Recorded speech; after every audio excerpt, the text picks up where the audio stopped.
Hey you and welcome to this video where I will help you out how to connect Cloud AI with ClickUp. And if you want to do this, we go left in the bottom to my name, and this works exactly the same when you are using Cloud AI on a web browser. So we go here to the bottom and then we select right here settings.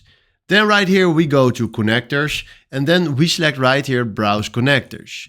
Then we can search right here for ClickUp. There it is. And then we click here on the plus icon. Then right now he will open here a new browser with ClickUp. And now what we're going to do is we log in with our work email and our password.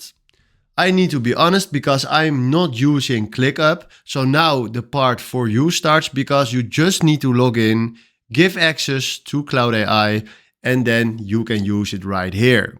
So hopefully this was the video where I was looking for. Thanks for watching and have a wonderful day. Ciao.